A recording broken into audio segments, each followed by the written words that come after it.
tadi kan di atas itu tadi kan case gitu. Nah, sekarang gimana solusinya, atau gimana cara menumbuh kembangkan anak supaya bisa sesuai dengan potensi otak yang dimilikinya sebagai manusia, sebagai fitrahnya sebagai manusia? Tadi kan sudah Oke, kira-kira nih, ini sekarang solusinya apa nih kira-kira nih? oke. Ya, yang pertama tadi orang tua mulai saat ini ya kalau saya lebih mengistilahkan ada yang dinamakan dengan pit stop kehidupan ya. Masuklah kepada pit stop kehidupan. Kita berhenti sejenak, renungkan, sadari kembali eh, kondisi psikologis yang terjadi saat ini, perasaan ataupun kondisi emosi yang terjadi saat ini, gitu ya. Sadari, oh iya ternyata ada hal yang harus saya perbaiki. Karena kecenderungan ya banyak orang tua yang tidak menyadari bahwa dirinya itu harus diperbaiki. Dia menganggap bahwa anaknya yang bermasalah, pasangan saya yang bermasalah, lingkungan sosial saya yang bermasalah, teman-teman kantor saya yang bermasalah, gitu. Padahal sebetulnya yang bermasalah dirinya sendiri, ya. Nah, maka kemudian masuklah kepada pit stop kehidupan, ya, berhenti sejenak, kemudian hmm, sadari apa yang terjadi, ya, apa yang harus diperbaiki, mulailah melakukan perbaikan sekecil apapun itu. Nah, kemudian carilah kompetensi-kompetensi yang bisa betul-betul memperbaiki diri kita. Karena ternyata menjadi orang tua itu perlu kompetensi loh, gitu ya. Seperti halnya berbagai pekerjaan, berbagai hal lain yang membutuhkan kompetensi. Nyangkul, nyangkul aja gitu ya, yang seolah-olah itu sepele, ternyata membutuhkan kompetensi, gitu ya. Menebang pohon, ya, ketika saya kerja bakti baru kerasa gitu ya. Ternyata menebang pohon itu bersih-bersih itu perlu sebuah kompetensi. Apalagi kemudian mendidik anak ya. Perlu sebuah kompetensi yang multidisiplin ilmu gitu ya.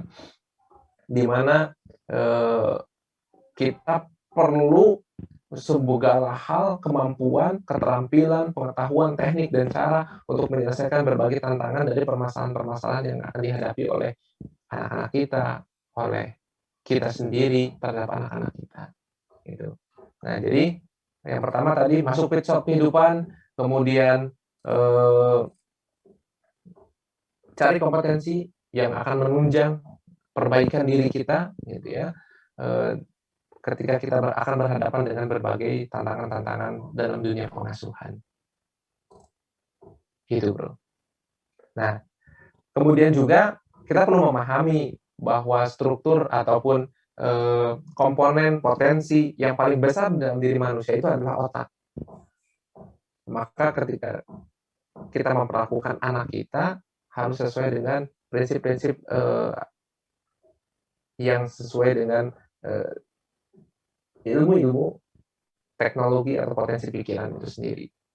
Nah, saya mengklasifikasikannya biasanya dengan 3 bagian. Otak gampang sederhananya, otak itu dibagi menjadi 3 bagian. Yang pertama yaitu reptilian brain, yang kedua mammalian brain, yang ketiga adalah neocortex atau disitulah otak manusia, gitu ya. Yang kemudian membedakan antara makhluk manusia dengan makhluk lainnya. Nah, reptilian brain berguna untuk apa? Reptilian brain berguna untuk kebutuhan-kebutuhan dasarnya. Dia kebutuhan hidup, rasa lapar, kemudian rasa terancam, gitu ya. Itu ada diproses di mammalian brain, di reptilian brain, gitu. Nah, kemudian mammalian brain adalah memproses emosi. Misalnya dia memproses emosi. Tadi ya sistem limbik dalam itu ada di mammalian brain. Dan yang ketiga adalah neocortex. Neocortex itu adalah eh, logika, ya, akal, dan itu hanya ditemukan di dalam diri manusia. Nah, ketika ayah bunda ataupun umi abi, papa mama bereaksi terhadap segala hal dengan kemarahan, dengan kekerasan, maka itu sama saja dengan mengasah reptilian brain-nya lebih besar dibandingkan dengan otak-otak yang lain. Maka pada saat itu, anak orang, gitu ya, anak orang akan menyelesaikan masalah dengan mengutamakan reptilian brain-nya. Ya, maka dia akan menyelesaikan masalah dengan kekerasan lagi, dengan marah-marah lagi gitu. Karena apa? Ya karena dia sering merasa terancam.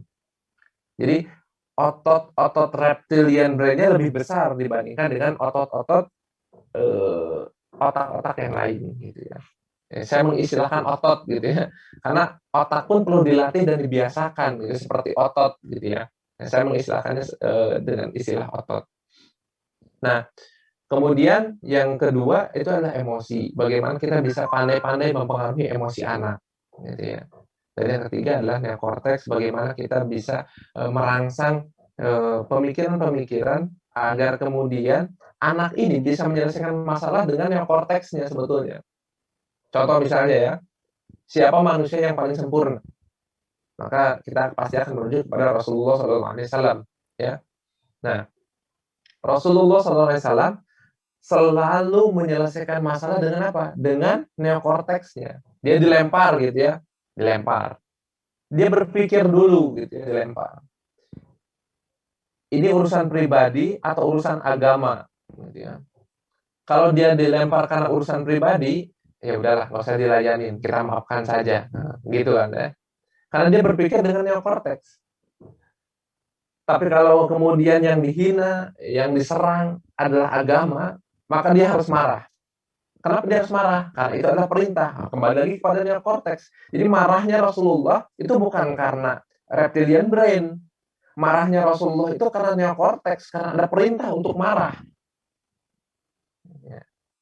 Nah, kita pun sama kepada anak-anak seperti itu.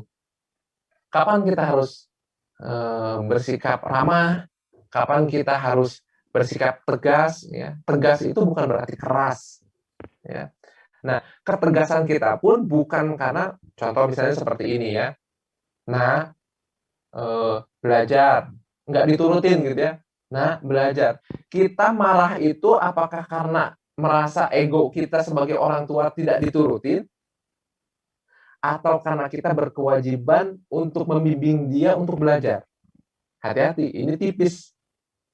Kalau kita marah kepada anak kita karena ego kita, wih, gue orang tua nggak didengerin omongannya nih. Nah, berarti itu masih ada di level reptilian atau mammalian brain. Tetapi kalau kita tegas menyuruh anak untuk belajar karena kita ingin membimbing dia, maka kita berada pada level orang tua yang sudah berpikir menggunakan neokorteks. Gitu. Ya, maka hati-hati ketika anak dirangsang berbagai permasalahannya dengan kekerasan, maka justru yang terbiasa atau kemudian yang kuat adalah reptilian brain-nya. Dan hati-hati kemudian ketika dia besar, dia terbiasa menggunakan menyelesaikan masalah dengan reptilian brain-nya. Maka kita lihat di jalan-jalan ya, senggolan sedikit berantem, senggolan sedikit duel gitu ya.